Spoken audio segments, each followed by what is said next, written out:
Hello, welcome to B2B Revenue Leaders. I'm your host, Dustin. This podcast is brought to you by Testimonial Hero.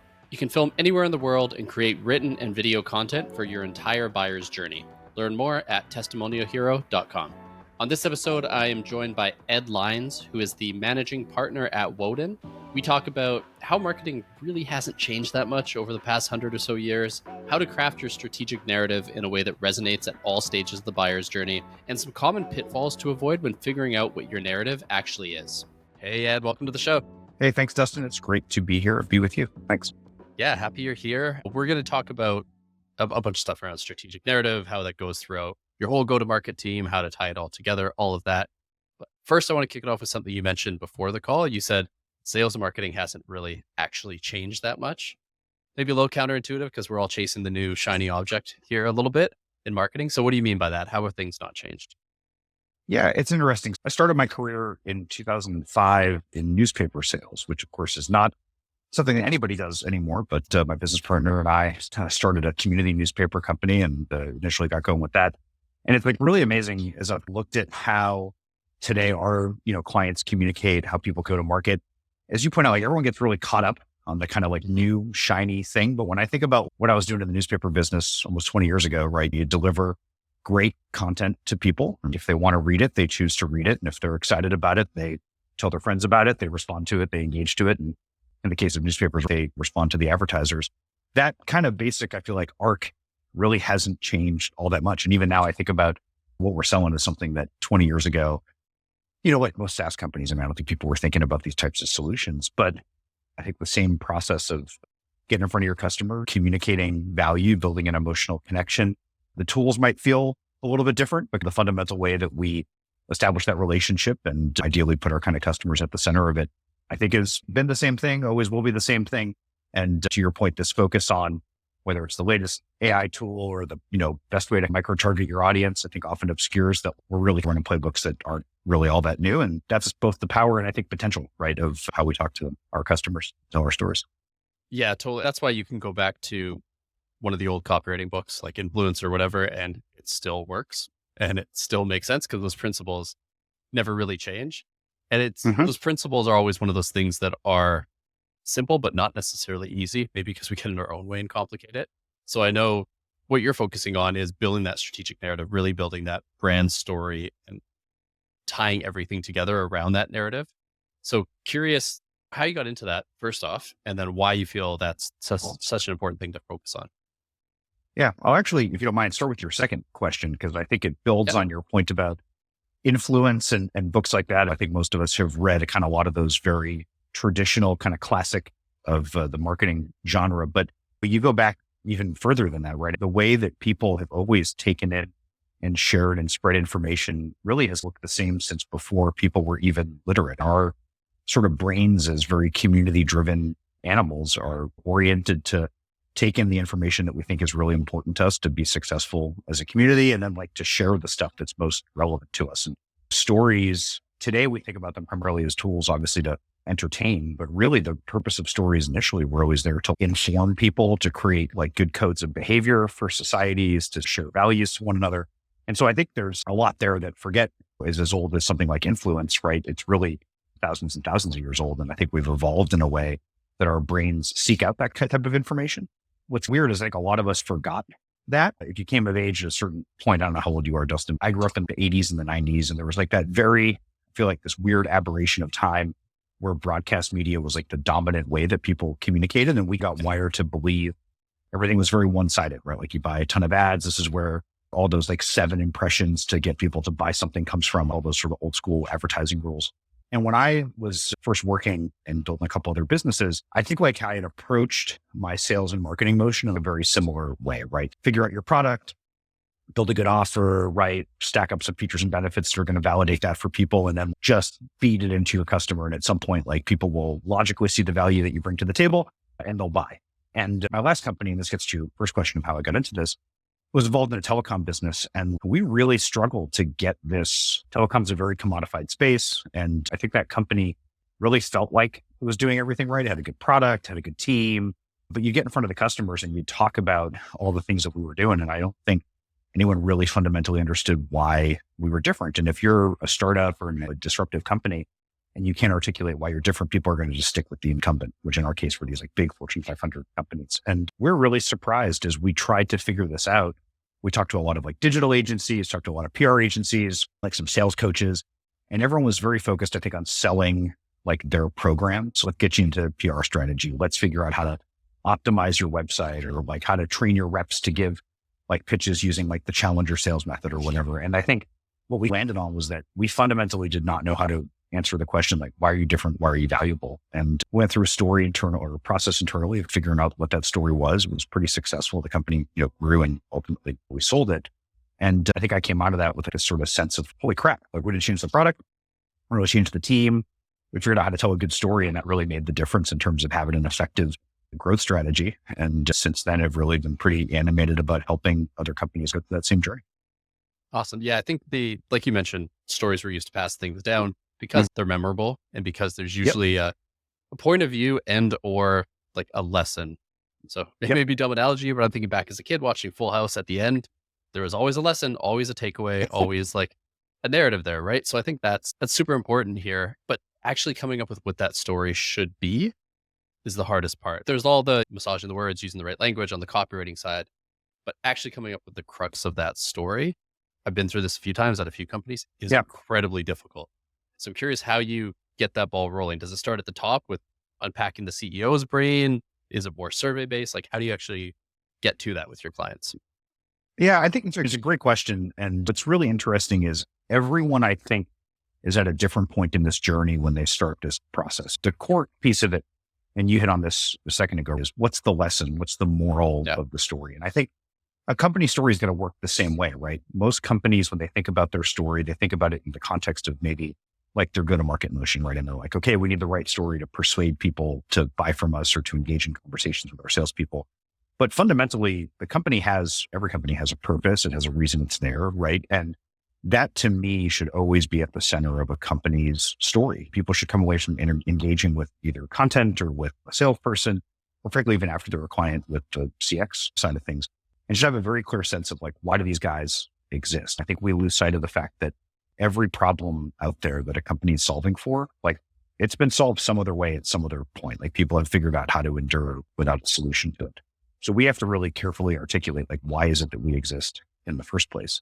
In a young company, like the founder usually has some kind of conception of that, although it's interesting. A lot of times, and if you're a technical founder listening to this, like what's really hard is a lot of times, especially with a technical product, the founder or the like early team may understand what it is that makes the company special or what its innovation is. But by nature, those products are so innovative that the market may not always understand that. And so a lot of times, even starting with the CEO can actually be like a little bit of a red herring because they'll explain to you like this algorithm they built or like this new language model they have, which is very cool and absolutely their innovation and absolutely why they're valuable. But to the customer is a little bit obscure and like in and of itself is not really like a meaningful purpose. And you have to go think a level deeper than that. If you've got a company that's got customers, I think talking to them is always where you start. It's one thing for you to feel like you've got value because you show up to work every day. It's another thing to ask the people who are actually giving you money for that, like why they think that it's valuable and why they think it's worthwhile. And I think good customer discovery, the right kind of questions, the right way of asking people what else they looked at, what problem they were really trying to solve, uncover some stuff that even sometimes the company might take for granted and not realize or critical components of how they need to build their story. And I think if you can take that outside perspective and then marry that with a view of the company for why they're credible to help the customer address that, that's really where you build the foundation of the story. I'm sure we'll talk about story structures in a second. I think you got to anchor it in that customer perspective. And then really for the company, be able to answer the question, okay, why would they trust you to help them resolve this? Why would you be the credible kind of mentor that they would turn to reach a state of resolution? Yeah. Yeah. We're definitely going to the story structures coming up soon. I do want to just highlight the red herring point because I've seen that almost on the opposite end where maybe it's not a crazy new innovation, but there is just some little technical nugget that the CEO and everyone else loves. And then you talk to the market and they don't care. There's a bit of a disconnect. Oh, we actually use the product because of XYZ and it helps us solve this. It's not actually that nugget that the visionary CEO might have clung to. So I've fallen into that trap before. No, I'll tell you a great story about that. So we had a client a couple of years ago And they were a B2B lending company. They had a piece of technology that enabled working capital loans for small businesses. And their innovation was they had built this amazing lending algorithm that pulled in all kinds of different data sources that other people typically didn't have access to, and allowed them to create these really customized, really effective lending options for small businesses that otherwise might not have access to capital. And when they had come to market, everything they were doing was talking about speed to capital, accessibility of capital, and their ability to do this. And what was interesting is they were stacking up against firms like SoFi and like all these other kind of big alternative finance companies. They just were not getting the traction that they wanted. And it was like you said, you talked to the team and they're like, we can get all these people loans that otherwise wouldn't be able to get them. And you talk to the market and it turns out actually that none of the customers were worried about access to capital. They were all like, yeah, we know it might cost you an arm and a leg, but we can find money, right? We can figure out a way to access capital. What we want is control, right? And there's that aspect of like a small business owner that's built around control. And in their case, it was really successful. We ended up pivoting the story away from this sort of access and speed to capital story, more towards the like putting control of finance back in the small business owner's hands. The company ended up getting bought by PayPal. They're now PayPal's working capital solution. But what was really interesting was exactly what you talked about, like how internally the company knew what made them valuable, but the way that had to get translated to a customer's perspective, it was a small degree of change, but I think ultimately in their case ended up being that difference between whether the story resonated with the customer and they perceived meaningful differentiation, or whether they just became one among what the customer perceived to be a lot of equivalent options. Yeah, no, that's a good story to highlight. And I think, well, I want to talk about story structure first, but I think a key point there is the market will validate or invalidate your thought pretty damn quick. So there is a bit of a value, I think, of speed and testing stories and getting it out there and seeing, does it hit? Like we've always done that through sales presentations because it's just the quickest way to get immediately. You can tell if someone's eyes are glazing over and they're not paying attention or they're super excited. Yep. I think that's a great place to test, but bit of a sidetrack there. But I do want to, let's spend some time on the story structure because there's a ton of different story structures that people have heard of, whether it's on the business side, like how someone like Andy Raskin might structure positioning, or it's like the hero model, a bunch of different ways. I'm curious how you think through story structure and coming up with the story. Yeah, I think it's interesting. Everyone seems to put their own spin on this, but I think if you distill them all down, they're all fundamentally using some variation of the hero's journey structure. It's funny, I've noticed a lot of people trying to come up with alternative ways to describe this. They say that they think they've come up with their own innovation. But to our earliest point about stories being around for thousands of years, like there's some pretty time-tested ways of how people communicate this stuff, how people bring to market.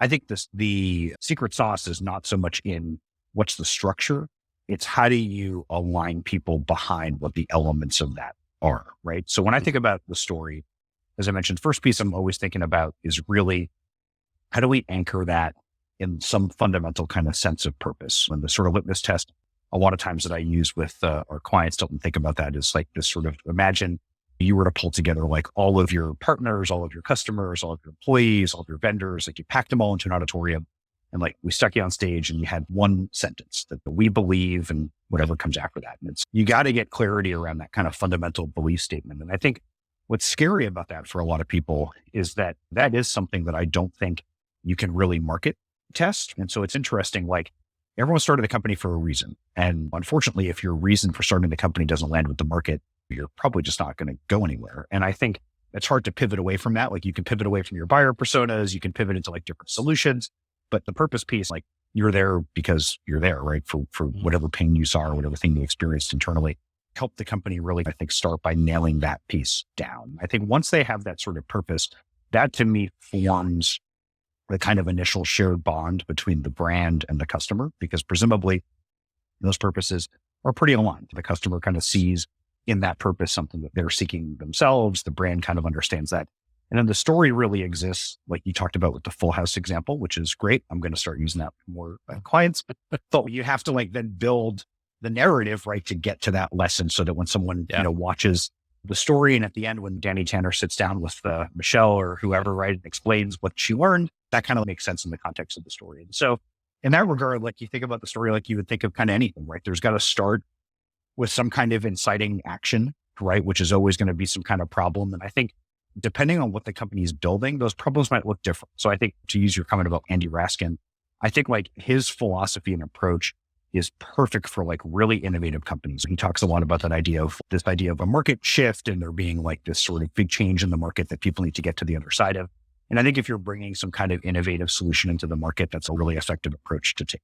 On the other hand, like sometimes that problem statement, particularly if you're selling into a commodified space, it may not be that abrupt of a shift, right? It may in some cases just be some kind of multi-tiered pain point. Like I always try to think about with a company that's selling like a commodified product or selling into a more static industry.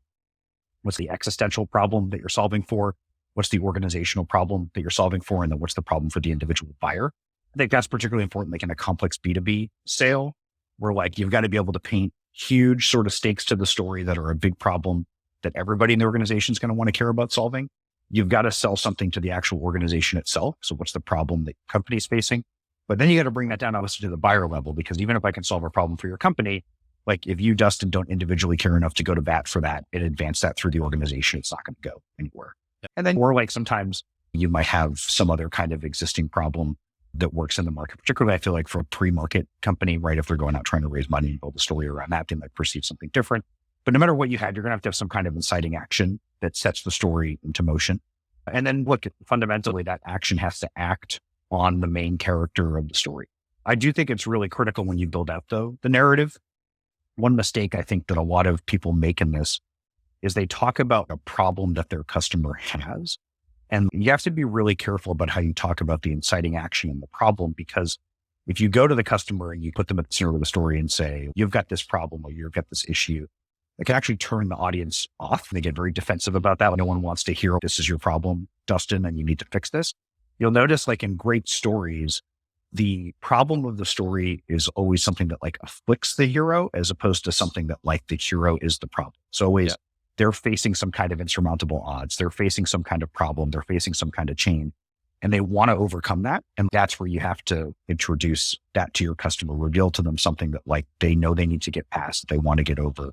And then I think the key there is the role that the company has to play in that story is always one of empowerment.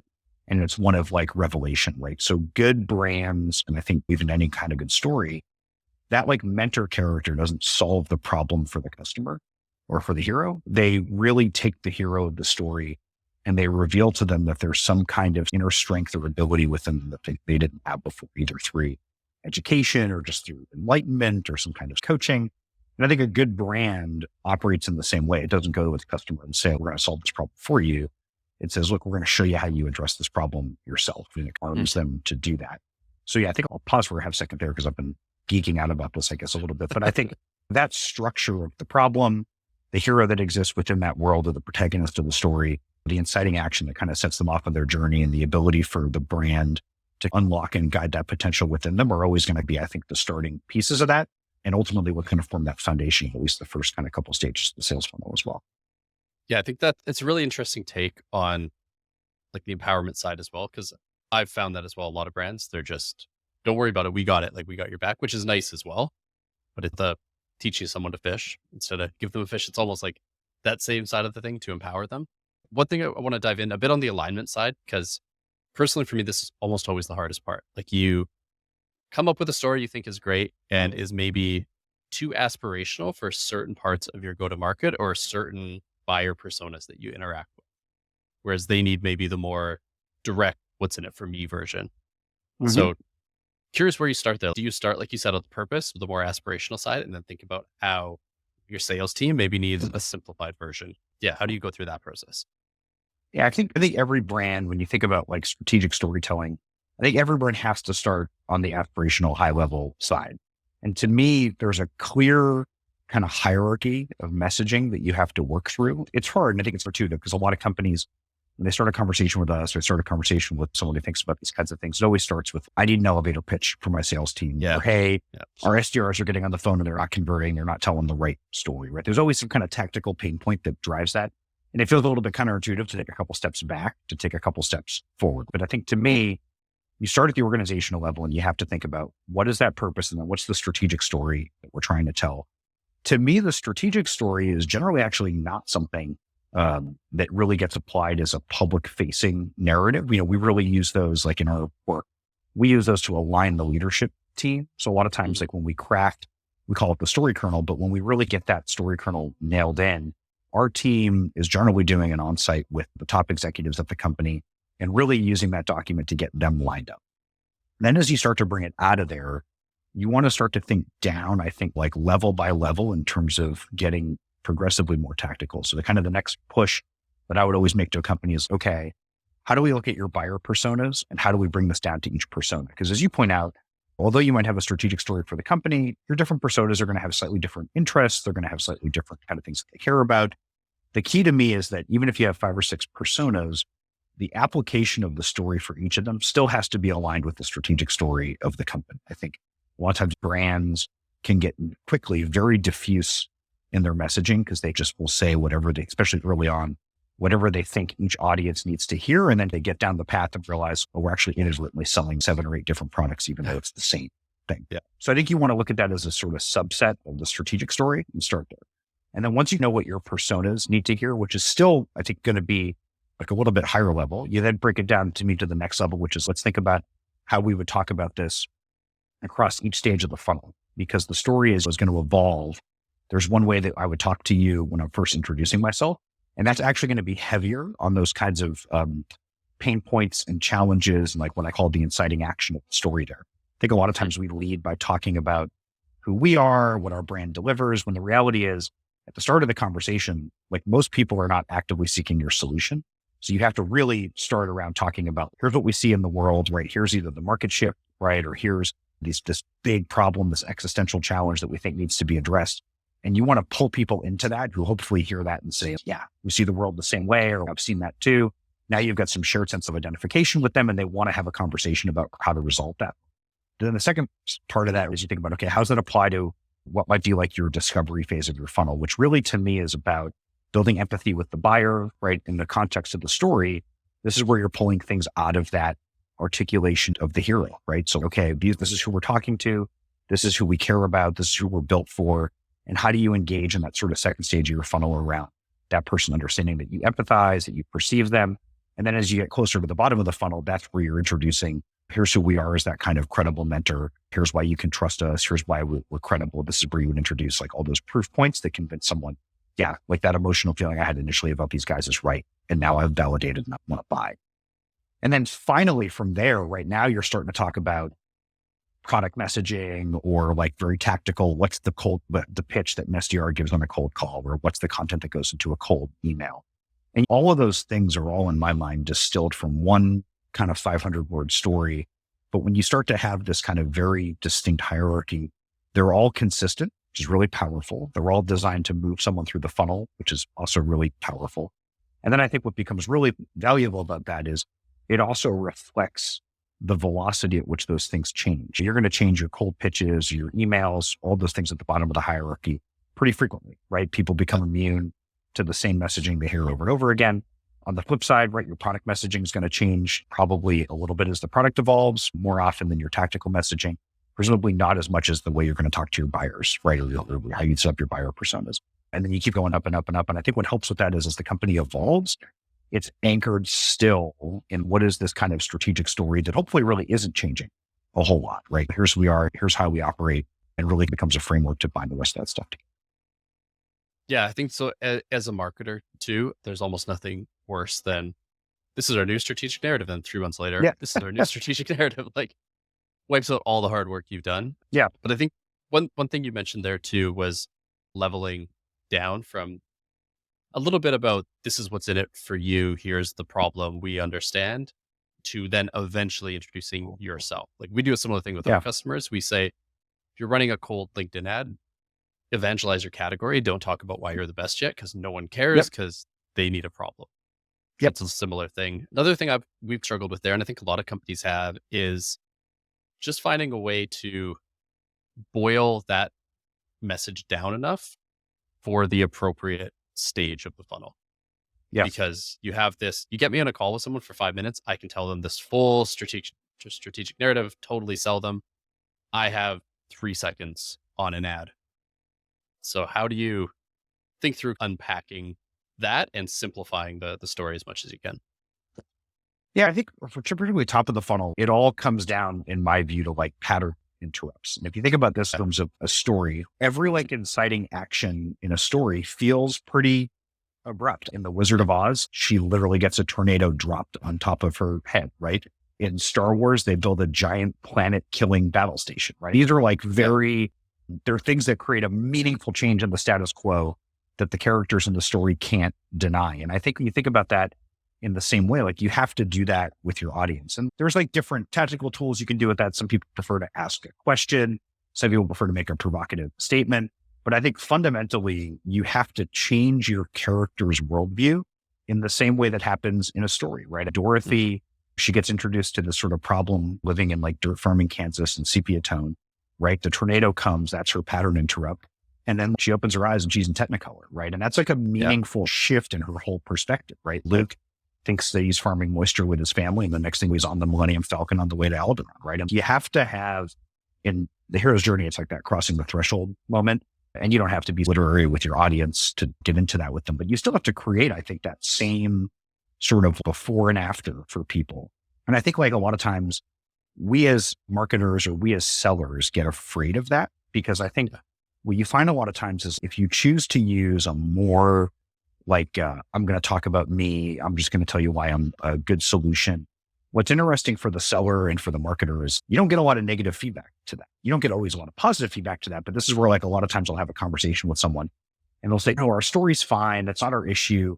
Everyone's responding very positively. We're just getting ghosted on a lot of calls, right? And so we'll start a conversation and people just ghost us.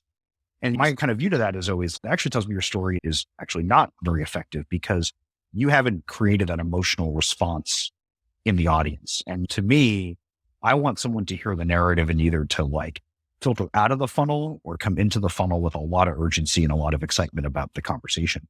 And I think particularly I see this with like SDRs, they get scared with like hard pattern interrupt openings because they get rejections off those. But the flip side to that is give me a bunch of rejections and then the people who come to the other side to that all being conversations that keep their introductory calls, their discovery calls, right? Keep moving through the funnel. It's better that than the rep who books a ton of discovery calls and then has all of them bail because the buyer doesn't remember who they are or doesn't care or doesn't feel like they have a problem that has to get solved. So to me, it's like you look at the broken world of the story, you look at that either 3-tier problem or that market shift or whatever kind of the inciting incident of the story is. And then you have to say, okay, how do I, if I'm talking to Dustin, either ask him a question that causes him to reflect on a problem he's got? How do I introduce a new piece of information that like shifts his paradigm a little bit in terms of how he thinks about something? Or like, how do I challenge his assumptions in a way that forces him to either agree or disagree with my view? But if that's again anchored in like the purpose of my brand, assuming that he agrees with that, we've now got like a shared sense of value. We've got a shared sense of purpose to go fix that problem together. And now we're off on our quest to go blow up the Death Star. Yeah, it's a multi-layered thing there, right? Because I think if you don't have that, like you said, you get a lot of people on the call, but then it becomes somewhat commoditized. Like they're going to choose you because you're the cheapest or the easiest. Whereas like you said, if you're looking for that alignment, maybe you'll get less people through the funnel, but you can charge a premium really. And there is something to be said there, even on the retention side as well. If people relate with your story, churn probably goes down. So there's all these kind of second order effects that I think people maybe non-marketers and I guess non-salespeople might underestimate the story. So I'm curious, do you ever run into that where the CEO, like you said, some think their story is okay.